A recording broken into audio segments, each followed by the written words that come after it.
Welcome to the Friday Focus podcast for the 23rd of May. I'm Rudyard Griffiths in studio with my co-host, Janice Gross Stein. Janice, great to have you here. Great to be with you, Rudyard. We're dry and not high. Well, I have to complain about one sunny day thus far in May. That is deeply unfair to any Canadian. I know, and it's across the country. It's not just here in southern Ontario, the center of the universe. Bad weather from coast to coast, but we're warm and cozy in our Munk Debates studio, and just want to dig into a week that was a lot to unpack. Let's begin though with this extraordinary meeting that happened in the Oval Office between the president of South Africa and Donald Trump. So many different places to go with this. What was your reaction to a presidential performance that almost, I would say, rivaled the bizarreness of his confrontation with Zelensky not even 2 months ago? Rudyard, I thought this was much worse for two reasons.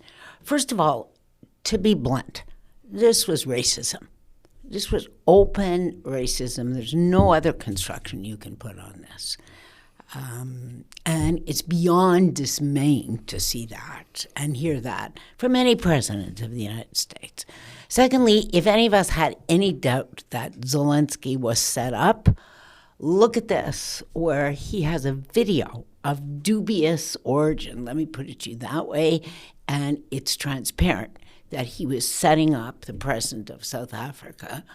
And in many ways, that is an extraordinarily awful message to all other leaders who come to the White House. You can be walking into a trap.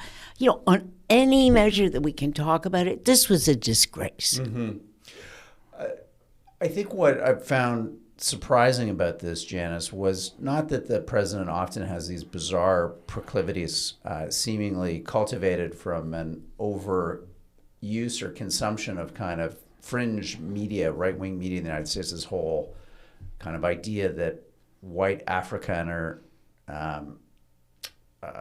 citizens are the subject of black violence and killing in South Africa, which there just is no evidence, no statistical evidence. There's no there. I guess what I wondered, Janice, is the impact of this on the conversation about race in America. I think back to Barack Obama's pastor, when he was running for president, who made a few, in comparison, innocuous remarks, and this required Barack Obama to give a major address in Washington, D.C. I believe he did it at one of the major kind of houses of worship in the nation's capital. It was all hands on deck, national media attention. How would Barack Obama, respond to this?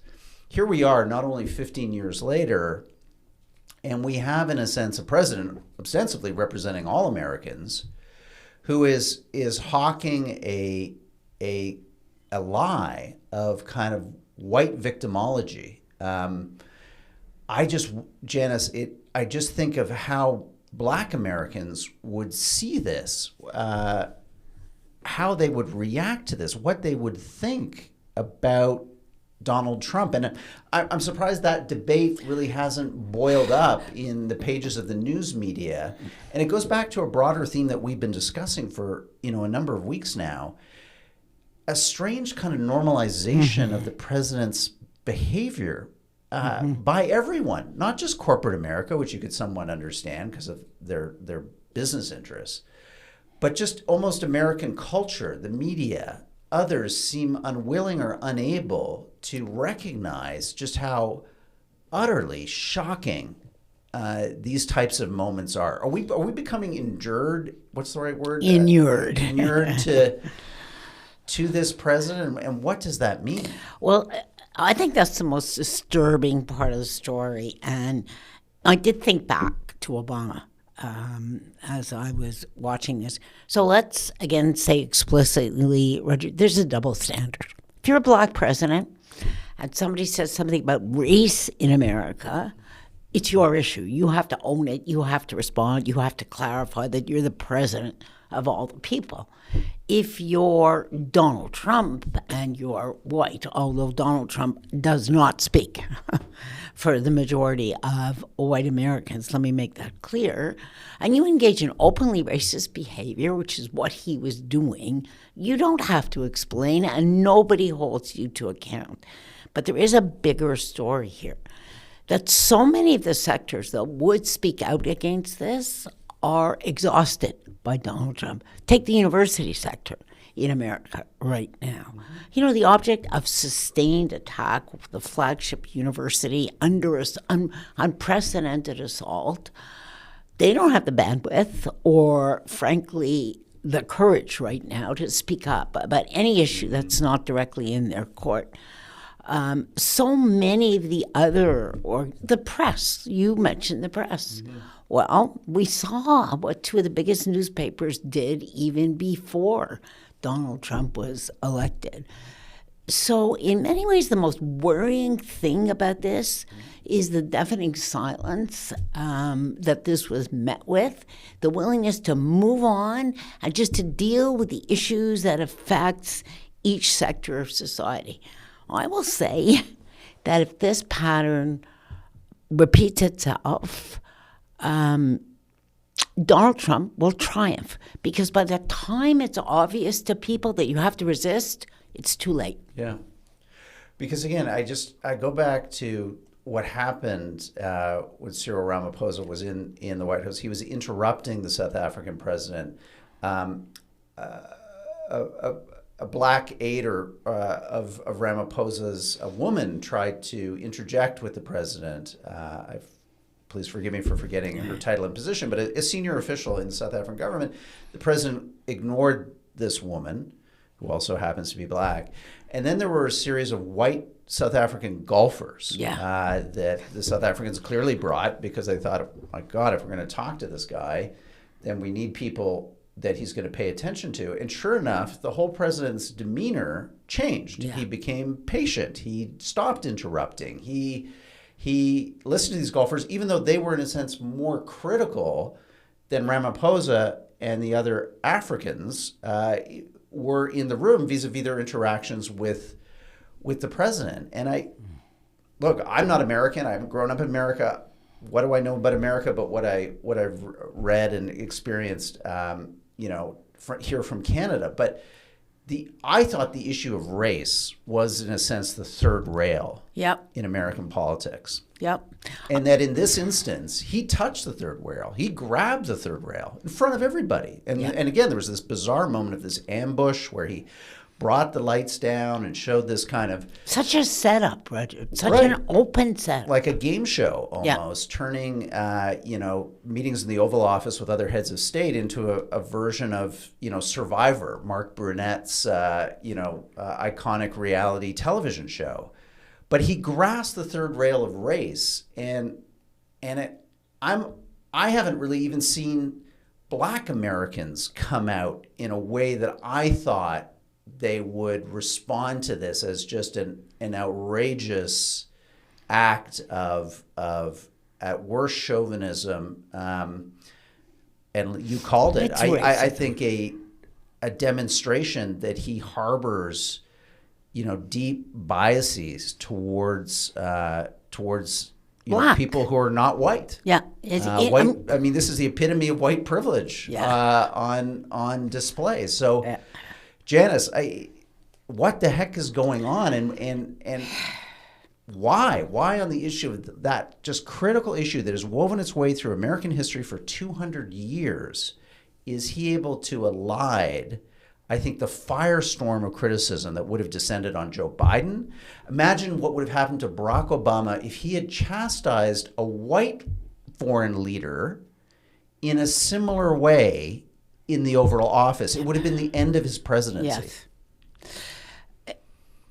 So again, I can't find another word for this, Rudyard, other than open racism, nakedly racist behavior on display.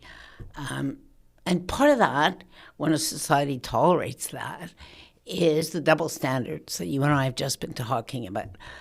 there's a bigger question here about why so many parts of America are not yet responding in a vigorous, organized way to this president. And I think it's the most deeply worrying trend that we're seeing in American society. There's almost this turning away, this... Well, just a kind of see no evil, hear no evil, speak no evil. It's so bad that I'm simply not going to acknowledge it, because when I don't acknowledge it, it doesn't exist. That's right. And it's accompanied, by the way, with this, and this is what I hear, the comments from a lot of Americans. Well, it's only another 18 months till the midterms. And this, this unmoored belief, frankly, that the midterms will take care of the problem that is Donald Trump.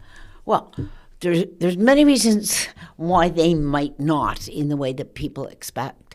But what's for sure is if there isn't organized opposition to this from the media, from civil society groups, from business.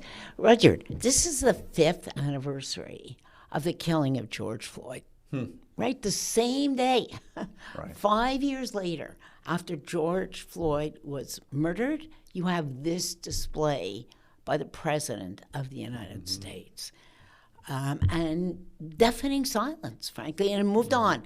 And I'll be honest here, the chattering classes within 24 hours in America focused on the attacks on Harvard. Yeah. Right? Yeah, I want to get to that in a moment. But just to end this, Janice, are we mixing up, symptoms versus like the primary moving force? In a sense, we often attribute to the president that he is the primary moving force, that in a sense this wasn't an instance of open racism on display, and people reacted to it in the way that we described. They don't want to see it. They don't want to acknowledge it. So they move on. They turn the page. But I guess maybe the more troubling question to ask is the president, in fact, the symptom, maybe not simply the symptom of longstanding biases and racism in American society, but the symptom of a civil society that has become numbed, numbed by its polarized politics, numbed by its addiction to social media,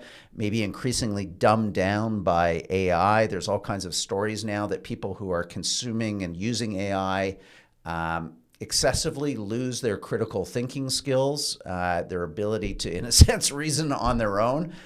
That's just one, pinprick, so to speak. But when you put this all together, you kind of worry that American society itself and its culture may have passed some tipping point of self-awareness, of self-reflection, of self-criticism, and instead is out the other end into a very different phase and maybe a very different state of its democracy and what, in a sense, America is. And the president is simply the representation of this. He's not the cause of it. So I'm a little more optimistic than that.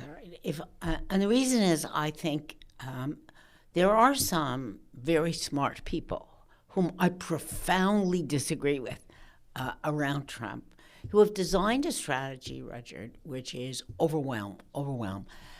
Every day another shock. It's a shock and awe strategy. That's the best description of it. That is very familiar in military history. What's the purpose of shock and awe? It is so destabilizing. That's what it's designed to be, that it disrupts the opposition and you can move forward on the battlefield. That's what I see these 5 months, almost 5 months, as since Donald Trump has become president. I have more faith in Americans. To take just a second, I was in a discussion about Tocqueville last night with some colleagues who wrote the classic book on American civil society. And he worried about what he called populist democracy, right? And that's what you're describing. There's another side to Americans, which I think both of us have seen. They don't comply. They're much less deferential than Canadians are. I think there will be a tipping point, And I don't think Americans will comply. And as soon as there's non-compliance, it's a house of cards. Right. Yeah, fair enough, Janice. But look, we had this meeting in the Oval Office. It was the same day that he accepted this $500 million plane from the Qataris, which ostensibly will then go to his private foundation. And he says he's not going to use it. But come on. His son, concluded a $5 billion golf resort deal in the UAE. He just hosted a massive dinner for investors in his family's cryptocurrency. Yeah. You say that Americans are going to have a moment of wake up, whatever you want to call it. Janice, there are now like 5 or 6 major events in the last 30 days that would have, in any other previous presidency, would have caused the music to stop. In the media, in the culture, and in the politics. So I hope you're right, but what I'm seeing, observing the facts here, is that we haven't simply opened the Overton window on bad behavior, or in this case, outright racism expressed by a president. We have torn the Overton window out, and it seems as if there are wide sections of American society that are enjoying the permissiveness that comes with these types of moments. And you know this as a student of history. And again, this will enrage part of our audience, fair enough. But if you look at the rise of other dictators and other times in the past, what they do, Janice, is they create a permissive structure for specific ideas and mores and behavior to emerge that previously would have been considered abhorrent or certainly way outside of the boundaries and the confines of normal. I would venture that America is in one of these moments where the normative structure of American society is being obliterated. And yes, some people are resisting this, but I think other people are from the highest echelons of the tech barons in Silicon Valley to, who knows, small business owners in Ohio and how they now have to deal with their 6 unionized employees. There's a sense of, okay, I'm no longer bound by these norms that we agreed on. Civility, largely understood, has been washed away. I can now do what he's doing and go after what I want. It's a kind of a moment of the id that rises up in a culture. And in history that this happens. This is a pattern. First of all, there's nothing outrageous about that. Right? It's accurate. What you just described is accurate. And that is the authoritarian's path that you just described. So there's a race, right? And the really big question, I think, for all of us is Donald Trump able to consolidate his authoritarian regime? Do we have a 4-year problem, or during that 4 years, does he so weaken civil society and institutions that America, in fact, makes a fundamental turn? But I would say, does he change Americans' values? Well, beyond that, because in Germany between the 1920s and the 1940s, a whole set of values on the part of a people fundamentally changed. But they also weakened the institutions. Yes. So you need both, right? You need both. And that's the race we're in. And that's why, my colleagues, Timothy Snyder, Jason Stanley, are saying over and over again, don't wait until it's too late. Don't wait until the institutions are so weakened. If you don't resist now, by the time it's obvious that you have to do it, it's too late because the institutional infrastructure is destroyed. And I think that's a big question for the United States. I remain optimistic. And as I said, for a funny reason, Americans are lawbreakers. They're rule breakers. They're not deferential to authority. And at some point, all authoritarians require compliance. And I just don't believe Americans will knuckle under. But it's a toss here. Yeah, a jump ball. Let's take a quick break, Janice, and say goodbye to our complimentary listeners and viewers. When we convene on the other side, we're going to keep knocking here at the big pitches of the week in terms of news. We're going to talk about the statement that Canada joined vis-a-vis the UK and France to condemn the continuing Israel incursion into Gaza and the lack of humanitarian assistance that has been seen on the ground in the last month or more. So that juicy story, important story for you right after this short break. Please consider becoming a member to get the full-length editions of this podcast in beautiful audio and video.